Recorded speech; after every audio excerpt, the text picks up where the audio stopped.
Russia's foreign minister has issued an ultimatum to Ukraine as its troops seek to recapture a heavily guarded eastern city. Sergei Lavrov says Ukraine must demilitarize or the Russian army will, quote, solve the issue. He claims U.S. and Ukrainian officials are responsible for how long this war will last. The latest threats from Moscow come as Ukrainian forces edge closer to the city of Kreminna. It's located in the almost entirely Russian-occupied Luhansk region. Joining us now from Dnipro, Ukraine, is CBS News foreign correspondent Ian Lee. Ian, why has Kreminna become Ukrainian forces' latest focal point in this war, and how are Russian troops responding? Well, Jared, when you look at the front lines right now, a lot of the fiercest fighting is taking place around Bakhmut. But if you just look north of Bakhmut, then you have Kreminna.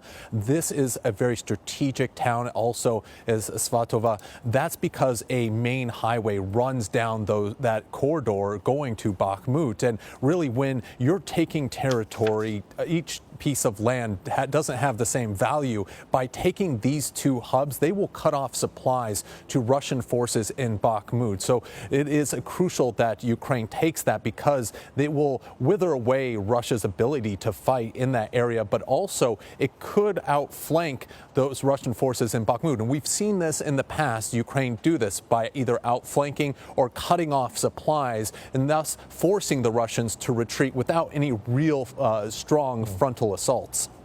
You know, Ian, about 9 million Ukrainians are still without electricity because of Russian attacks on the country's energy infrastructure. Has any progress been made in restoring power, especially amid the holiday season? And how are Ukrainians coping? We've seen some of the video of them holding services by candlelight over the past couple of days. Mm-hmm. Yeah, Jared, you know, Ukrainian repair crews are working around the clock to restore not only power but water too. You know, looking around, coming down to Dnipro and just looking around, you can see that a lot of places are still without power, and that is crucial to restore. But it's not just getting equipment from the West and putting it to work. A lot of this infrastructure here is old. It is not compatible with a lot of the Western technology. So what they're doing is they're looking at Eastern Europe to see if there's anything left over in any warehouses that they can utilize to get the power up and running again. But, you know, what's really crucial here in Ukraine is making sure that these skies stay clear, that Russia cannot continue to target this infrastructure. That's where this air defense comes in, and it gives those crews on the ground a bit of breathing room so they can restore power and water to millions of people. Ian, before you go, the new threats from Russia's foreign minister come on the heels of Ukraine's foreign minister stating that he wants a UN-backed peace summit by the end of February. How likely does that seem like it'll happen?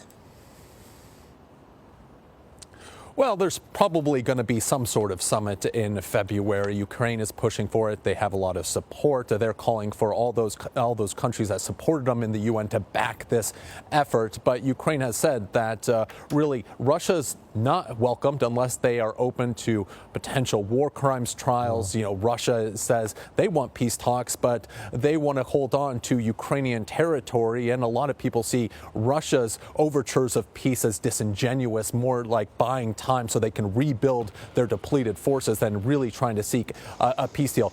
You know, Jared, at the end of the day, both sides don't see eye to eye on what the future of peace is going to look like. So for now, it seems like this war is going to be decided on the battlefield. Got a lot of folks wondering where this is going to go. Ian Lee in Dnipro, Ukraine, thank you so much.